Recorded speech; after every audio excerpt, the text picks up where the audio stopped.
People and Ish Talk.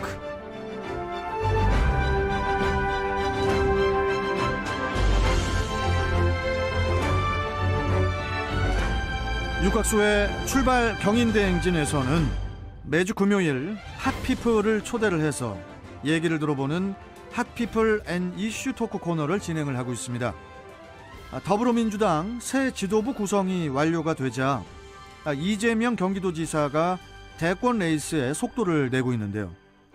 성장과 공정의원 모임 발족 등 외연 확대의 신호탄을 쏘아 올리고 있습니다. 이 모든 것들이 가능한 이유는 옆에서 그를 믿고 지지를 해주는 사람들이 있기에 가능할 텐데요. 자, 그 중심에 있는 분입니다. 이재명계 좌장격이라 할 수 있는 사선의 중진 의원이죠. 더불어민주당 경기도 양주시 정성호 의원 스튜디오에 나와주셨습니다. 자, 정성호 의원님 안녕하세요. 네, 안녕하십니까. 정성호입니다. 아이고, 예. 지금 저 양주시에서 인천까지 와주신 거예요? 예. 양주 덕정에서 출발했습니다. 얼마나 걸리셨어요? 1시간 20분 정도 소요됐습니다. 네. 새벽에 일어나셨습니까? 아니면 잠을 설치셨습니까? 아니, 잠은 푹 잤고요. 좀 걱정이 돼갖고 예. 뭐 좀 일찍 일어났습니다. 아이고, 진짜 먼 길 와주셔서 너무 감사드리고요. 네, 감사합니다. 자, 그리고 또 패널로 우리 또 출경대의 마스코트 두 분이시죠. 시사풍향계 기호일보 한동식 국장님, 그리고 리얼파트너스의 우리 대한민국의 시사 레이더 이승기 변호사님 오셨습니다. 어서 오십시오. 네, 안녕하세요. 예, 안녕하세요. 예, 어떻게 뭐 오늘 정성호 의원님에 대한 준비 많이 해오셨습니까? 예, 준비 많이 했습니다. 한 국장님은 말씀이 없으시네요. 네, 준비를 좀 했는데 예. 워낙 그 정 의원님께서 말씀을 좀 잘하시니까. 예. 네. 기대가 큽니다. 예. 실망할까 걱정됩니다. 자, 오늘은 우리 핫피플인 우리 정성호 의원께서 또 한 사람의 핫피플이죠. 이재명 경기도지사에 대해서 또 여러 가지 또 이제 알아보는 그런 자리다 보니까 바로 본론으로 좀 들어가 보도록 하겠습니다. 자, 우리 정성호 의원님, 이재명 지사하고 두 분이 이제 정성호 의원님하고 워낙 그 오랜 시간 서로 이렇게 알고 지내오셨잖아요. 네, 그렇습니다. 예. 그 재보선 패배 이후에 이재명 지사가 그 민주당의 최유력 대권 주자로 이렇게 발돋움하면서 이재명계 좌장인 우리 정성호 의원에 대한 주목도 당연히 상승을 하고 있는데 이 지사와 정 의원님 두 분은 또 사법연수원 동기라고 하던데요. 이재명 지사가 정성호 의원님을 부를 때 성호형이라고 부릅니까? 혹시 제가 조사를 해왔더니 3살 차이 나시던데요? 예, 그렇습니다. 네, 정확하죠? 네. 이재명 지사보다 정성호 의원께서 3살 형이시잖아요. 예, 제가 나이가 더 먹었으니까 뭐 형이라고 부르는 건 당연한 거 아니겠습니까? 그러면 저 개인적으로 뵐 때 뭐 어디서나 뵐 때 성호 형 이러십니까? 되게 그렇게 얘기를 하고요. 그래서 가능한 뭐 도지사시니까 제가 또 국회위원장을 맡고 있으니까 위원장님 이러면 좋을 것 같은데 그냥 형 이렇게 불러갖고 저도 습관적으로 뭐 재명아 또 이렇게 하다가 요새는 매우 주의합니다. 그래서 지사님 이렇게 얘기를 하고 있어요. 그러시군요. 아니, 이재명 지사하고 정성호 의원께서는 어떻게 이렇게 알게 되신 겁니까? 인연이 어떻게 되신 거예요? 두 분이. 1987년에 제가 사법연수원 18기로 연수원에 입소했습니다. 그때 만났고요. 같은 반은 아니었는데 만난 계기는 그 당시 연수생들이 어떤 뭐 정치 상황이 굉장히 어렵지 않습니까? 그 군사 정권 하였고 또 민주주의의 어떤 기본들이 파괴되는 그런 상황이었기 때문에 민주주의와 인권에 관심을 갖던 연수생들이 비공개 모임을 만들었거든요. 그래갖고 우리 민주주의 확산과 또 인권의 회복을 위해서 좀 우리 같이 공부하자 그런 모임을 만들었는데 거기서 처음 만났습니다. 네. 그래도 처음 이렇게 만났는데 이렇게 뭔가 이렇게 좀 통하는 게 있으셨어요? 대화하시면서 서로? 그 이재명 지사는 굉장히 그 특징이 있는 분이셨습니다. 되게 그 당시 자리에 모였던 연수생들이 되게 대학 다닐 때 학생 운동을 했던 그런 경험이 있는 또 서울에 있는 뭐 주요 대학 출신들이 많았는데 이재명 지사는 그런 경험이 없었고 그렇죠. 중고등학교를 검정고시를 마치고 사법시험 뭐 대학 들어갔다 사법시험 합격했기 때문에 전혀 뭐 학생운동의 경험이 없음에도 불구하고 상당한 어떤 자의식과 또는 저 뭐 주관이 뚜렷했고 또 문제의식이 있었습니다. 아주 독특한 친구였죠. 네. 독특해서 서로 친해지신 겁니까? 네, 서로? 네. 저도 그 당시는 굉장히 독특하다는 소리 들었습니다. 아, 그러십니까? 예, 예. 근데 되게 그 눈빛이 예리하지 않습니까, 정성우 의원님? 제가 지금 계속 그 말씀하실 때 정면으로 제가 쳐다보고 있었는데 정성우 의원님이 되게 눈빛이 예리하신 것 같습니다. 예리할 뿐만이 아니라 지금 독특하다고 하셨는데 네. 이 정성 의원님이 사실 저도 이제 실물은 처음 뵀는데 네. 사진으로 볼 때는 대단히 호리호리하다는 느낌을 받았는데 네. 막상 실물로 뵈니까 네. 이 어깨가 네. 딱 벌어지셨어요. 뭐 어깨가 네. 벌어져요, 정성우 아니, 의원님? 얼굴이 좀 작으셔서 그렇지. 양복이 뽕 넣으셨네. 양쪽에 이거 뽕 넣으신 것 같은데요? 뭐 그렇진 않고요. 아, 그거 아니에요? 예. 지금 뭐 많이 왜소해졌습니다. 근데. 대학 시절에 네. 그 역도부 주장을 하셨다는 거예요. 아이, 그것도- 무슨 말씀이세요, 네. 지금? 한번 사진 한번 무슨 유튜브 보시는 분들 위해서 사진 한 번만 올려주세요. 정성우 의원님이 역도하셨다고요? 예, 그 서울대 법대 재학 시절에 역도부 주장을 하셨고요. 지금도 이제 꾸준히 체력 관리를 하시다 보니까 응? 이제 힘이 장살해서 이 별명이 무조건 이기고 맞수가 없다.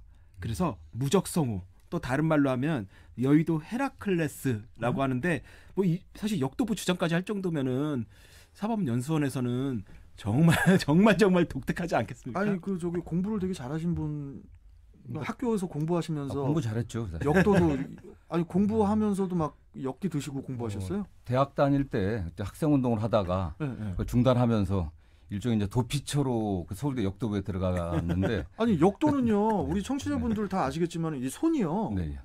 이 역도하시는 분들은 이게 손 그 힘이 달라요. 근데 저는 뭐 이렇게 그 무적이다 헤라클레스다라는 사실과 다른 게 가짜는 있습니다. 사실. 굉장히 공부 열심히 한 아니 사람이고요. 근데 진짜 저 어깨가 되게 저기 넓으셔가지고 제가 뭐 생방송이지만 저는 이제 눈치 안 보니까 의원님 죄송합니다. 이게 저 어깨 아 뽕이 아니네. 아 진짜 저 어깨가 뼈가 막 네, 그래서 뭐 단단하시네. 그 일종의 어떤 도피처라고 생각하고서 역도를요? 예, 대충 지내려고 하다 보니까 뭐 운동이 좀 좋아갖고 좀 야. 체질에 맞아갖고요. 자기 자신과의 싸움이더라고요. 그 아니, 역도가. 그래서 네. 굉장히 운동을 열심히 했었죠. 사실. 지금도 하고 계세요? 운동을? 지금은 뭐 이제 뭐 나이가 많지는 않지만 좀 먹고 하니까 관절들이 좋지 않거든요. 그래서 네. 지금은 그냥 가볍게 하고 있습니다. 네, 네. 아 근데 저 진짜 아까 이승기 변호사 네. 말씀처럼 뼈가 땅땅하세요. 예. 예, 아니, 이거 뼈는 뭐 누구나 다 땅땅합니다. 아 뼈는 땅땅. 아, 물렁물렁하진 않지 아니, 않습니까 뼈가? 살이 탄탄하다고 해야 될 것 같은데. 근육이 탄탄하다. 거기서 아까 네. 무적의 의미는 또 다른 의미가 아, 또 근데 이게 있죠. 뭐 예. 제가 그 정도 힘이 센 사람은 아니고요. 예. 제 그 무적의 의미는 제가 적이 없다라는 그런 뜻일 겁니다. 제가 국회의원 생활하면서 아 저기 예, 뭐 여야 어느 의원들하고도 이렇게 다퉈본 적이 없고 아, 예, 의원 생활 지금 4선 올 때까지 뭐 언성 높이고 싸워본 적 거의 왜냐면 없거든요. 이제 역도 하셔가지고 예, 뭐 주변 국회의원들이 무서워가지고 근데 정 의원님은 그 적이 없다고 하시고 또 하여튼 뭐 워낙 뭐 그렇게 하시는 건 맞는 것 같은데 근데 네. 민주당 내에서는 일단 소신 발언을 아끼지 않는 그 미스터 그 쓴소리, 그 쓴소리의 아이콘으로 맞아요. 불리기도 해요. 근데 네. 저희가 좀 기억을 하면은 지난해 11월 예결위 회의장에서 그 추미애 전 법무부 장관을 향해서 예, 예, 정도껏 하세요. 이 그 국민들이 다 기억하실 거예요. 맞습니다. 이 호통치던 것이 깊이 각인돼 있습니다. 그러니까 지금 정성호 의원님을 모르시는 분들도 그 추미애 전 법무부 장관한테 정도껏 하세요. 이렇게 호통치던 모습들은 그분이 정성호 의원님이시구나 이렇게 기억나실 건데 그만큼 이 당 내에서도 소신 발언을 아끼지 않는데 제가 볼 땐 그 어려움이 좀 있을 것 같아요. 어떻습니까? 근데 뭐 정도껏 하세요가 무슨 소신 발언이겠습니까? 그 당시 예결위원장으로서 그 회의를 좀 원만하게 진행하는 게 위원장의 임무 아니겠습니까? 시간 때문에. 사실은 여야 간에 그냥 추미애 장관이 워낙 그 개성도 강하시고 자기 주장이 강하기 때문에 계속 그냥 두면은 이 여야 간에 그 다툼이 생길 것 같아 갖고 거기 중단시켜야 되기 때문에 회의 진행을 해서 부득이하게 제가 얘기했던 거고요. 다만 이제 평상시에 저도 일관된 정치적 원칙을 갖고 있습니다. 또한 여야 간에는 대화하고 타협해야 되고 서로 존중해야 된다. 물론 그러면서 제가 갖고 있는 가치나 노선은 제가 포기하지 않지만 좀 그와 다르게 나갈 때는 좀 그건 아니다라고 좀 얘기할 수 있는 용기는 있어야 되지 않겠습니까? 눈치를 안 보시는 것 같아요. 정확하게. 전 눈치는 잘 안 봅니다. 그러신 것 같습니다. 이렇게 정성우 의원님 쳐다보고 딱 이렇게 정면으로 뵈면 눈치 안 보시는 것 같아요. 근데 그 당시에 정성우 의원님께서 내가 정말 의사 진행을 위해 한마디 했는데 피곤하게 됐다. 라고 해서 이제 문자 폭탄을 좀 받으신 것 같아요. 그래요? 네. 네. 아하. 진짜 그때 문자 폭탄이 좀 있었나요? 뭐 감히 그 추미애 장관을 혼내다니 뭐 이런 취지의 어떤 문자들이 왔는데 또 뭐 열렬한 지지자분들은 뭐 그럴 수 있다고 저는 이해는 합니다. 사실. 네. 예. 그러면은 어떻게 보면 문자 폭탄이 이제 원조격인데 이번에 4.7 재보선 참패 후에 네. 이제는 당내 이제는 초선 의원들이 조국 사태나 윤미향 사태에 대해서 좀 반성하자라는 취지의 성명을 했다가 문자 폭탄을 맞았는데 이 원조로서 요거 어떻게 생각하시는지. 저 정성 의원님이 원조님이세요. 근데 요거 답변 하시기 전에 그러니까 정 의원님께서 2019년 10월에 네. 조국 전 법무부 장관 사퇴 직후에도 조국은 갔다. 책임을 통감한 자가 단 한 명도 없다. 네네. 이게 우리 수준이다. 이렇게 하면서 네. 조국 지키기에 나섰던 당 지도부의 그 쓴소리도 네, 아끼지 그렇습니다. 않으셨는데 그래서 같이 한번 좀 그것도 말씀. 뭐 어쨌든 간에 조국 전 장관 문제 관련해서는 그 뭐 여러 가지 견해가 있겠지만은 어쨌든 우리 정부가 임명을 했고 또 여러 가지 여야 간에 많은 곡절이 있지 않습니까? 그러다 이제 사퇴를 하셨기 때문에 그 과정에 대해서는 뭐 특히 여당 내에서는 좀 일정 부분 책임을 져야 되지 않겠냐는 그런 뜻을 제가 말씀을 드렸던 것이고요. 저는 뭐 문자 폭탄 관련해서는 뭐 민주주의 사회에서 주권자인 국민이 또 당의 주인인 당원들이 얼마든지 의사표현을 할 수 있다고 생각합니다. 그러나 그게 의사표현이 아니라 일방적인 비판이라든가 욕설, 폭언 같은 건 적절치 않죠. 사실은 오는 문자 중에는 또 여러 가지 자기의 어떤 주장이나 견해를 말씀하시는 분도 있지만 상당 정도는 그냥 일방적인 폭언, 욕설들도 있거든요. 그런 부분들은 좀 자제해야 되지 않겠나. 저도 저에게 당신 이렇게 했으면 좋겠다. 내 생각은 이렇지만 정 의원의 생각은 좀 다른 것 같다. 그런 좀 문제가 있지 않냐 하면 전 그런 부분에 관해서는 저도 답변을 해줍니다. 그게 소통이고 그게 민주주의 아니겠습니까? 맞습니다. 그러나 다만 그 일방적인 폭언 욕설은 자제돼야 된다. 저는 그런 생각을 하고 있습니다. 네. 알겠습니다.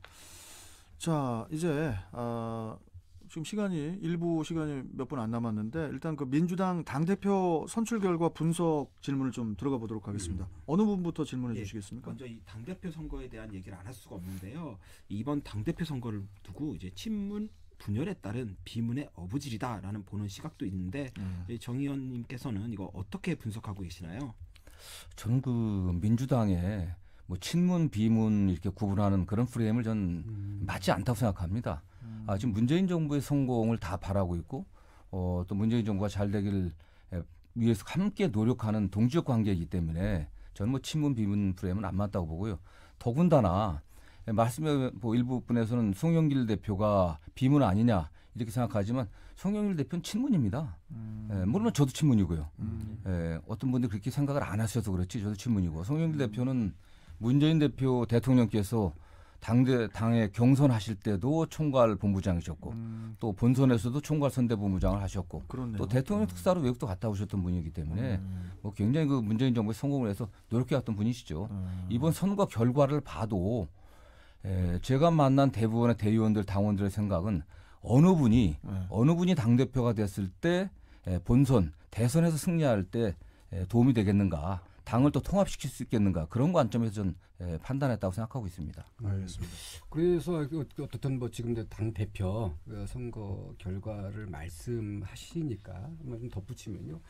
어쨌든 그 이 선거 결과 근데 저희가 이제 계속 이제 지난번에 홍영표 의원님께서 오셨을 때도 이제 친문 비문 나누는 프레임 문제가 있다 말씀하셨는데 근데 어떤 용광로에서 이게 녹여지지 않는 것 같아요. 그러다 보니까 이번 당내 대표 선거 이후에 어쨌든 당내의 그 지각 변동이 예상된다. 그러면 지금 이 지사께서는 어떤 부동의 1위를 그 대통령 후보로서 그 유지하고 있는데 이 당 대표 선출 이후에 어떤 변화 이런 걸 없겠느냐 하는 그런 걱정들이 있습니다.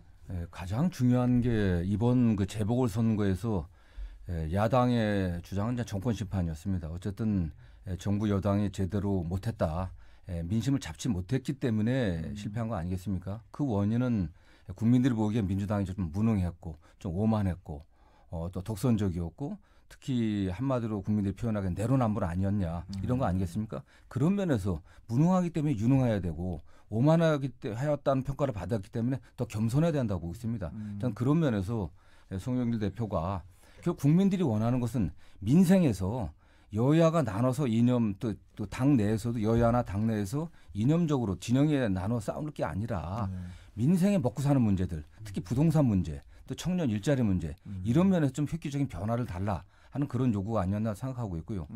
송영길 대표가 이번에 부동산 그 특위를 완전히 개편을 하셨습니다. 그래갖고 전문성 있고 역량 있는 중진들로 특위를 만들었기 때문에 좋은 결과를 만들어내리라고 보고 있습니다. 민생에 집중하는 게 변화와 혁신이라고 저는 생각합니다. 알겠습니다.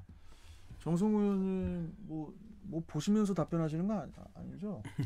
보고 있습니다. 아니 뭐 깨끗하네. 저희는 지금 준비를 많이 해왔는데 일단 정 의원님 일부 시간은 지금 이제 얼마 안 남아가지고 여기서 좀 마무리를 좀 먼저 하고 그 다음에 또 2부에서 또 이야기 이어가도록 하고요. 자, 오늘 여러분들 우리 정성호 의원께 뭐 궁금하신 점 많으실 겁니다. 궁금하신 점 있으시면은 단문 50원, 장문 100원의 유료 문자 샵 5001번, 샵 5001번으로 질문 문자 주시면은 제가 확인해서 정 의원께 또 질문을 드리도록 하겠습니다. 네. 자, 출발 경인대행진 핫피플 앤 이슈 토크 더불어민주당 경기도 양주시 정성호 의원과 함께 하고 있습니다. 자, 정 의원님, 제가 그 1부 때 시간이 좀 없어가지고 질문을 하나 못한 게 하나 있어가지고 이거부터 저부터 좀 스타트 하겠습니다. 네. 예.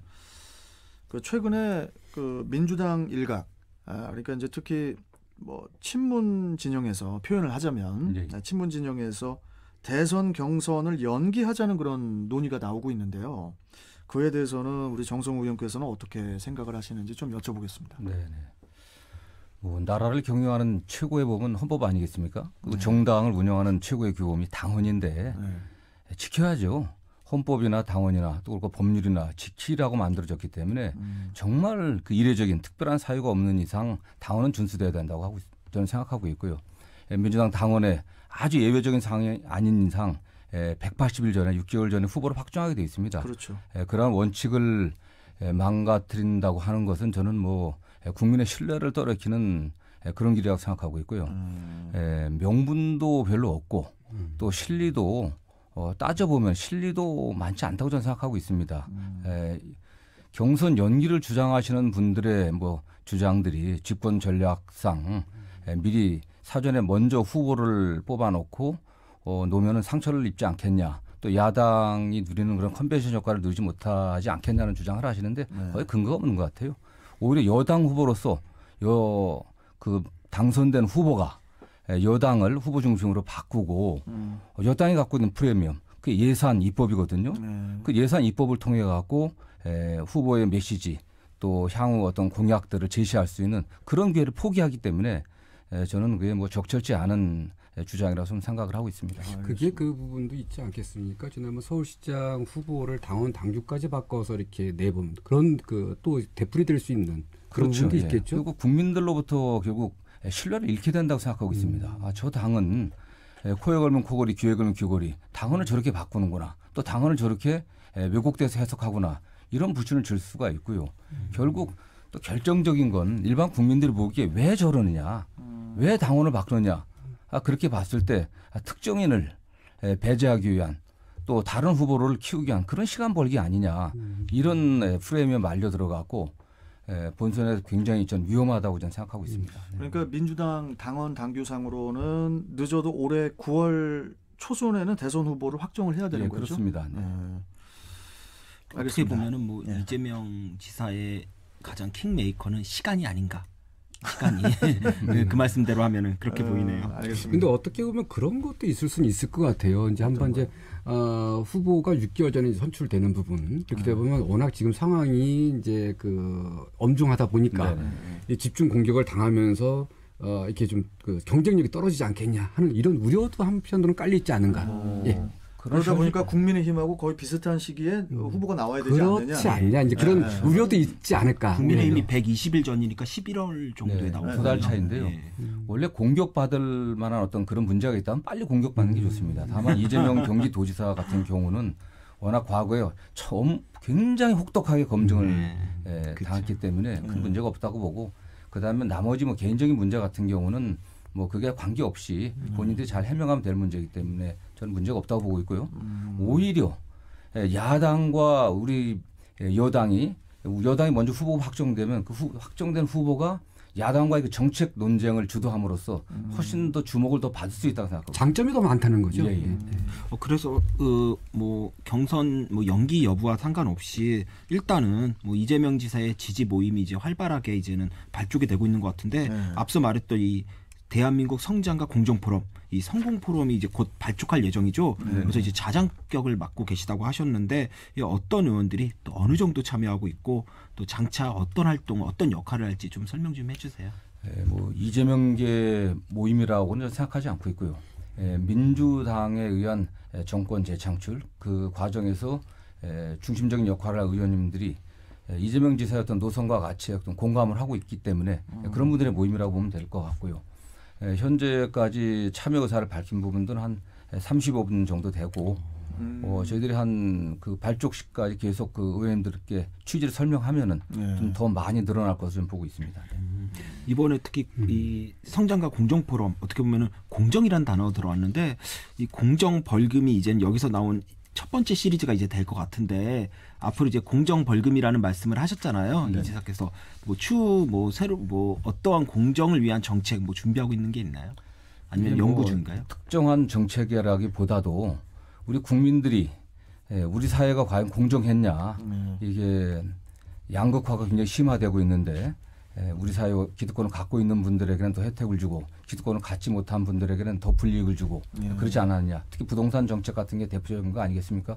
우리 부동산 정책의 실패가 주택시장의 양극화를 더 훨씬 심하게 만들었고 그래갖고 자산시장이 훨씬 더 양극화됐고 없는 분들은 특히 청년층 같은 경우는 아무 희망이 없는 사회가 되어버렸습니다. 그런 문제를 제대로 해결해내야 되겠죠. 사실은 그 면에서 이 벌금 문제뿐만 아니라 사회 전반에 있어서 정말 말이 아닌 실질적으로 공정하게 운영이 될 수 있도록 하는데 최선을 다하려고 하고 있고요. 경기도에서 관련해서 많은 정책들을 이재명 지사가 성공해 보여주고 있습니다. 예를 들어서 이재명 지사의 여러 정책 중에서 국민들의 가장 인상을 줬던 게 계곡 정비입니다. 계곡 정비라는 계곡이라고 하는 공유물인데 계곡 환경이 모두의 소유이고 그건 되게 국유지입니다. 그걸 불법 점유해갖고 거기서 재산상 돈을 벌고 재산상 이득을 취하고 있습니다. 서민들이 계곡에 가갖고 자리 한 자리에 10만 원, 20만 원씩 자리세 내고서 여름을 보내야 되거든요. 얼마나 불공정하고 불합리한 겁니까? 그러나 그 기득권 때문에 기득권이 두려워서 아무도 손을 못 댔습니다. 그러나 이재명 지사가 설득하고 또 법을 통해 갖고 정리해 갖고 많은 분들에게 그 계곡을 돌려드렸습니다. 좀 그런 것도 크게 보면 불공정을 작은 차원에서 불공정을 해소하는 그런 정책 아니겠습니까? 저는 그런 의미에서 경기도에서 했던 여러 정책들 또 배달 문제도 그렇죠. 경기도 도 배달 문제들 또 소상공인 지원 문제들 사회적 약자들에게 기회를 주는 정책들 그걸 이재명 지사가 앞으로도 계속 할 수 있게 뒷받침해야 된다고 생각하고 있습니다. 알겠습니다. 자, 예, 우리 한동식 국장께서 또 질문해 주시죠. 네, 뭐 이재명 지사 지금 그 부동의 1위 달리고 있고요. 지금 말씀하셨듯이 기억나는 정책들이 참 많은 것 같아요. 눈에 띄는. 그리고 이 정책들이 어떻든 국민들, 우리 도민들이나 국민들께서 원하는 그러한 정책들이 좀 많은 게 사실인데 그럼에도 아직도 국민들께서는 우리 그 이재명 지사에 대해서 조금 그 현실을 반영하지 못하는 조금 좀 튄다. 아니면 좀 독선적이지 않냐. 뭐 이런 인식들이 아직도 많습니다. 그러니까 그동안 성남시장 이렇게 거치고 하면서 이 어떤 돌출 발언, 이런 부분도 좀 있었고. 그래서 그 지금 이재명 지사의 그 제가 볼 때 국민들이 잘 모르는 이런 그 장점들이 무엇이고 어떤 경쟁력이 있는지 이걸 좀 한번 좀 설명해 주셨으면 좋겠어요. 되게 좋은 질문이네요. 일단 그 이 지사에 대해서 느끼는 우려는 불안하다는 거거든요. 그런데 저는 그 불안하다는 게 이재명 지사의 어떤 돌파력이라든가 또는 정책 추진력, 그 집행력에서 나온 것 같아요. 어떤 결정을 신중하게 하지만 좌고우면하지 않고 이게 법의 근거가 있고 또 이 정책이 시행되면 국민들한테 이득이 된다고 판단하면 과감하게 돌파하고 있거든요. 그런 면에서 좀 국민들이 좀 뭐라고 할까 독선적이지 않냐 이런 평가를 하시는 것 같은데 저는 결과를 내기 때문에 좀 문제가 없다고 생각하고 있고요. 이 지사가 저는 이 지사의 어떤 그 총평을 한다고 하면 일단 확고한 철학과 가치를 갖고 있다. 두 번째는 어떤 국민들에게 신뢰를 주고 있다. 또 용기, 그다음 세 번째는 용기가 있다는 그런 평가를 하고 있습니다. 철학과 같이 그다음 국민과의 어떤 약속을 지키는 신뢰 그리고 그걸 추진해 나갈 수 있는 용기인데 조금 전에 말씀한 것처럼 계곡 정비라든가 또는 수술실에 CCTV 설치하는 문제 있지 않습니까? 그 문제도 많은 국민들은 수술실에 들어갔을 때 불안하기 때문에 CCTV 설치하자고 하는데 아무도 못하고 있습니다. 그러나 경기도 공공병원에서부터 그걸 실시하고 있고요. 또 예를 들면 공공공사에 있어서의 어떤 건설 원가 공개 많은 그 건설인들은 반대를 했지만 또 시행하고 나니까 상당히 투명해졌고 또 단가를 낮추는 어떤 그런 효과를 발휘했거든요. 그런 면에서 저는 이 지사가 굉장히 철학과 용기와 신뢰를 갖고 있는 정치인이라고 생각하고 또 한 측면에서 불안하다고 보는 게 이재명 같은 경우는 제가 혹시 국민의 선택을 받는다고 하면은 세금 왕창 매겨 갖고서 돈 뜯어내 갖고서 막 풀어줄 거 아니냐 퍼주기 할 거 아니냐 하는데 절대 그렇지 않습니다. 이재명 지사의 여러 정책들이 철저하게 국민들이 감당 가능한 그런 세금을 걷어 갖고서 적절하게 공정하게 배분하자고 하는 것이지 그걸 그냥 막 퍼다 주다는 게 절대 아닙니다. 특히 기업에 계신 분들이 그런 불안감을 많이 갖고 있는데 일부 언론에서 조사한 바에 의하면 가장 시장 친화적인 가장 친기업적인 광역단체장이다 하는 평가를 계속 받고 있습니다. 경기도에서 같은 경우는 되게 행정 절차 때문에 인허가가 늘어지고 굉장히 늦어져 갖고 사업에 막대한 지장을 초래하는 경우가 많았습니다. 다른 지역 같은 경우는. 그러나 경기도에서는 그런 일이 거의 없습니다. 이재명 지사가 어떤 필요한 어떤 경기도의 사업이라고 하면 본인이 지사가 직접 체크하면서 과감하고 신속하게 처리했기 때문에 많은 경기도에서 사업하는 기업인들이 이재명 지사에 대해서 굉장히 호감을 많이 갖고 있죠. 이재명 정성호 의원도 양주시의 의원이시기 때문에 그래서 이제 또 역도도 하셨고 그러니까 이재명 지사가 뭐 실수하면 또 정성호 의원한테도 역도로 또 맞을 수도 있어요. 그래서 제가 제일 싫은 소리를 많이 합니다. 그러니까 지금 말씀하신 것처럼 어쨌든 지금 우리 그 지난번에 그 서울 그 시장 그리고 부산 시장 재보궐선거를 통해서 우리 사회가 요구한 건 어떤 공정, 투명, 정의 뭐 이런 부분인데 이런 부분 가장 적합한 분이다 이렇게 말씀하시는 거네요. 그렇습니다. 네. 그리고 어쨌든 국민들이 원하는 것은 민생에 있어서 성과를 보여달라는 거 아니겠습니까? 그렇죠. 먹고 사는 문제를 해결하다는 거 아니겠습니까? 또 먹고 사는 문제를 해결하려고 하면 결국 기업이 투자를 해갖고 혁신을 만들어야 되거든요. 그 면에서 이재명 지사는 확고한 생각을 갖고 있습니다. 기업이 일자리 만들어내고 혁신의 주체가 돼야 된다는 생각을 갖고 있고 국민들의 생명과 안전에 관련된 규제 외에는 과감하게 기업이 할 수 있게 과감하게 풀어줘야 된다. 기업이 시장에서 투자하고 혁신할 수 있는 여건을 줘야 된다고 하는 철학을 갖고 있습니다. 그러니까 우리 정치가 그런 것 같아요. 정치가 이 그 소통과 민생을 중요하다고 자꾸 얘기를 하는데 실제로 이게 9호 이상 넘어가지 못하는 부분이 많거든요. 이거를 좀 실천하고 있는 그런 지도자라는 말씀. 저는 성남시장 8년 경기도지사 지금 한 3년 넘게 하면서 그런 면에서 이재명 지사가 성과를 보여줬고 실천했기 때문에 현재 이재명 지사의 지지율이 그렇게 해서 만들어진 거라고 저는 생각하고 있습니다. 알겠습니다. 우리 저 이승기 변호사 또 궁금하신 질문 또 해주시죠. 일단 지금 현재 당내 경선 구도가 좀 복잡해진다는 생각이 드는데 일단 이낙연 전 총리와 정세균 전 총리 이 두 분에 대한 대권 주자로서의 평가가 또 궁금하고요. 그리고 이렇게 지금 삼각 구도가 형성이 돼 있는데 향후 두 전 총리의 연합 가능성 이것도 얘기가 되고 있는데 어떻게 보고 계시는지요? 저는 뭐 지금 여당의 민주당의 경선 구도는 복잡하지 않다고 생각합니다. 이재명이냐 아니냐고 하는데 결국 그거는 당내 상황보다도 결국 우리 국민들의 마음 아니겠습니까? 결국 당심도 민심으로 수렴한다고 보고 있고 이재명 지사가 올해 들어서 거의 뭐 압도적 지금 선두를 달리고 있지 않습니까? 근데 조금 전에 말씀드린 것처럼 그 지지율이라고 하는 게 그냥 바람에 의해서 어떤 이벤트에서 만들어진 게 아니라 성남시장 경기도지사로 보여준 그런 성과들 국민들의 삶에 직접 연결되는 그런 정책 과제들을 실천했기 때문에 만들어진 거라고 저는 보고 있고요.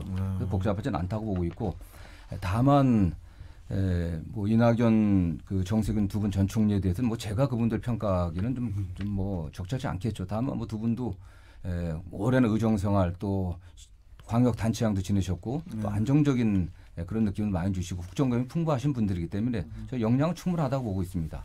다만 그 시대 그분들이 과거 충분한 역량을 보여줬다고 하더라도 현재 우리 국가적인 위기 상황, 코로나 위기, 경제 위기, 양극화 위기, 많은 그 다층적인 위기 상황에서 이 위기를 극복할 만한 그런 돌파력이 있는지, 추진력이 있는지, 전 그런 면에서 우리 국민들이 평가하리라 좀 보고 있습니다. 네. 윤석열 전 총장에 대해서는 어떻게 평가하십니까? 정부 전 총장도 굉장히 뭐 원칙 있고 훌륭한 유능한 검사였다고 생각하고 있습니다. 다만 검사라고 하는 직업이 미래의 새로운 비전과 가치를 제시하고 국민들에게 희망을 만들어내는 그런 일이 아닙니다. 검사는 과거에 있었던 일을 두고서 이게 시비를 가리는 겁니다. 옳은 건지 그른 건지, 그러다고 하면 이것이 법률에 위반되는지 안 위반되는지, 위반됐을 때 처벌하고 감옥에 보내는 게 그게 검사의 일입니다. 평생을 그 청춘과 젊음을 그렇게 시비를 가리고 처벌하는 일에 종사했던 분이 과연 미래를 보면서 국민들에게 희망을 만들어낼 수 있는 비전과 가치를 제시할 수 있는지는 의문이고요. 더군다나 국정은 그런 뭐 범죄를 조사해 처벌하는 정도의 문제가 아니라 외교, 안보, 국방, 그리고 가장 중요한 경제 문제들, 이런 문제들이 굉장히 지금 심각하기 때문에 이런 거에 대한 경험이 너무 부족해갖고 좀 어려운지 않겠나, 어려운 상황이 오지 않겠나 그런 생각을 하고 있습니다. 이번에도 제가 좀 질문을 좀 네. 드려도 될까요? 그 이재명 지사의 그 대선 핵심 화두라고 해야 될까요? 그 성장과 공정이라고 하지 않습니까? 기본소득, 그다음에 기본주택, 또 기본금융 등 이 기본 시리즈가 이제 공정 가치를 대표한다고 하는데 이 기본소득에 대해서는 뭐 당내에서도 논란이 좀 많은 걸로 알고 있는데 이에 대해서 우리 인천 시민들 그리고 경기도민들께 좀 명확한 메시지를 좀 전해주셨으면 합니다. 뭐 기본소득 관련해서는 뭐 그 세계적인 어떤 경영인들은 뭐 일론 머스크라든가 뭐 빌 게이츠 이런 분들도 필요성을 공감하고 있고요. 얼마 전에 야당을 떠났지만 김종인 전 비대위원장도 기본소득의 취지에 대해서는 공감하고 야당에서도 국민의힘에서도 받아들여야 된다 이런 말씀하신 적이 있습니다. 그렇게 좀 나가고 있고요. 지금 일각에서는 기본소득 하니까 이재명 지사가 세금 걷어 그냥 막 퍼주는 거 아니냐. 또 뭐 야당 인사는 1년에 한 뭐 300조 이상 들 텐데 매달 50만 원씩 주면은 1년에 뭐 얼마 들고 뭐 300조 이상 돈이 드는데 그게 당장 실현 가능한 거냐. 이런 의문을 제기합니다. 좀 염려하는 사람들이 있어요. 이재명 지사의 기본소득 정책은 단기, 중기, 장기로 나눠 갖고 단기적인 목표가 있고 장기적으로는 그런 방향으로 가야 되는 거지 당장 그렇게 하자는 거 아닙니다. 사실은 기본소득의 그 첫 단계가 그 지난해 시행했던 재난지원금 1차 재난지원금의 보편적 지급이었습니다. 야당에서 이게 퍼주기 해갖고 선거용이었다고 하지만 많은 국민들이 그 효능감을 느꼈거든요. 이게 직업, 소득 이런 거 가리지 않고서 보편적으로 일정 금액을 지급하고 나니까 이분들이 특히 경기도 같은 경우에서는 이게 소멸성 지역화폐로 지급했습니다. 3개월 소멸성 지역화폐로 지급하다 보니까 대부분 소비에 썼거든요. 그렇기 때문에 결국 이게 소비 촉진을 통해 갖고 소비가 돼야 다시 투자를 하고 성장하지 않겠습니까? 그래야 공급이 제대로 이루어지는 거기 때문에 그런 그냥 단순한 복지 정책이 아니라 복지적 측면의 어떤 경제 정책으로 볼 수 있는 거죠. 저는 그렇기 때문에 그거에 대한 국민들이 조금만 더 이해하신다고 하면은 이재명 지사의 기본소득에 공감을 하고 더 가장 중요한 거는 지금 최근에 코로나 팬데믹 상황에서 플랫폼 기업들 또 첨단 기술을 갖고 있는 IT 기업들 대단히 돈을 많이 벌고 있습니다. 그다음에 그 비대면 기업들 AI 상황에서 로봇 하나가 도입되면은 로봇세 말씀하시는 로봇이 또 하나 도입되면은 일자리가 100개, 1000개씩 없어집니다. 네, 맞습니다. 어떻게 할 거겠습니까, 사실은요. 일자리 없는 이런 성장 상황에서 그래서 소비가 돼야 또 성장이 이루어질 텐데 그렇기 때문에 국가가 국민들의 최소한의 소비 구매력을 유지할 수 있는 정도의 지원을 하려고 하는 그런 정책은 꼭 필요하다고 보고 있습니다. 혹시 민주당 내에서의 입장은 어떤가요? 아직 좀 반발 의견이 좀 있는 것 같은데 기본소득. 아니 상당수 의원들이 공감하고 있고요. 민주당 내에 기본소득 포럼이라고 해갖고 한 50여 분의 의원님들이 지금 참여하고 있습니다. 참여하고 있고 공감대는 굉장히 확산되고 있고요. 다만 이 기본소득을 전면적으로 고유미의 기본소득에 맞게 매달 몇십만 원 주는 그런 기본소득이 아니라 현재 우리나라의 세금 상황에 맞게 국민의 조세 부담에 맞게 단계적으로 실시하자 이렇게 공감대가 형성돼 가고 있다고 좀 보고 있습니다. 지금 말씀하신 것 중에 로봇으로 인해 일자리가 없어진다고 하셨는데 그 말 맞는데 혹시 로봇세에 대한 것도 좀 논의될 뭐 계획이 지금 있나요? 제가 소속된 국회 기획재정위에서는 로봇세 또는 AI세 또는 데이터세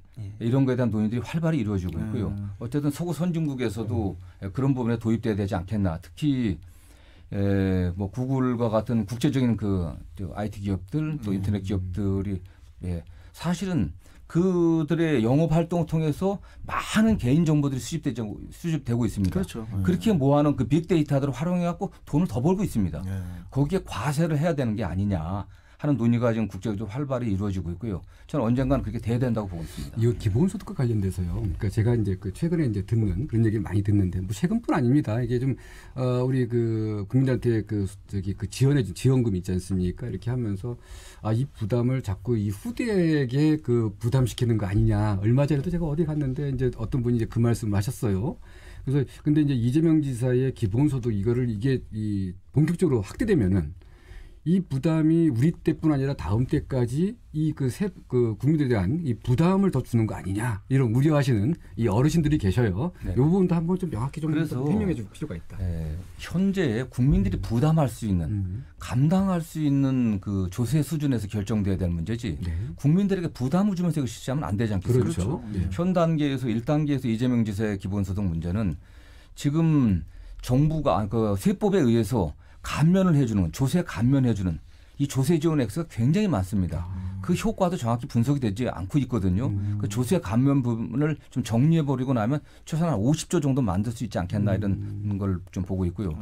그다음에 지난해 같은 경우도 추가 경정 예산을 심사하면서 정부가 편성해놓은 예산 중에서 불필요한 예산들, 필요하지 않은 예산들이 상당히 있습니다. 그래서 내부 지출 구조 조정이라고 하는데 이상 당장 필요하지 않는 사업들인데 정치적으로 선택해갖고 뭐 하는 그런 사업들이 많이 쪽지 예산 같은 만들어졌습니다. 거. 그래서요. 예. 그런 것들을 정리하게 되면 또 상당 정도 한 2, 30조 이상은 만들어낼 수 있습니다. 그런 범위 내에서 하자는 거고요. 그렇기 때문에 지금 일부에서 새롭게 세금을 걷어들여 갖고 퍼주려고 하느냐 이건 오해고 그다음에 현재 저는 재정 문제에 관련해 갖고서는 지금 가계부채도 지금 2,000조 내외고요. 기업부채도 2,000조 내외입니다. 그다음에 정부 국가부채가 지금 1,000조 좀 육박하고 있는데 국가가 그래도 낫습니다. 우리 국가의 상황이 좀 나은 겁니다. 국가가 빚을 내서 지원하지 않게 되면은 그 가계가 빚을 내게 됩니다. 그러나 지금 가계는 한계 상황에 와 있습니다. 그렇죠. 이미 한계 상황에 와 있어 갖고 우리 이 변호사님도 잘 아시겠지만 지금 뭐 파산이 엄청 늘고 있지 않습니까? 예. 회생이나 파산이 엄청 늘고 있기 때문에 국가가 지원해 줘야 됩니다. 저는 그런 면에서 국가는 그래도 그런 정도 능력이 있다. 저는 생각하고 있습니다. 그러니까 지금 그 정도는 감당할 수 있는 규모다. 예. 네. 자, 지금 뭐 시간이 한 1분 정도 남았는데 뭐 추가 질문 있으십니까? 간단하게. 뭐 일단 저것 좀 묻고 싶어요. 그 경제와 관련돼서 뭐 기후 위기 대응이라든지 기술혁명 시대에 대응하기 위한 이 산업 구조 개편에 주력한다라는 말씀하셨는데 이거 이재명 지사님의 그 이재명 지사의 그 경제 정책의 방향 좀 어떤지요? 좀 전에 말씀드린 것 같은데 어쨌든 성장입니다. 기본적으로 큰 틀에 있어서 이재명 지사 성장과 공정 포럼에서도 공정과 성장이 아니라 성장과 공정으로 이름 지은 것도 그렇습니다. 성장 없이는 분배도 할 수가 없습니다. 어떠한 것도 만들어낼 수 없겠죠. 청년의 일자리 만들어낼 수 없습니다.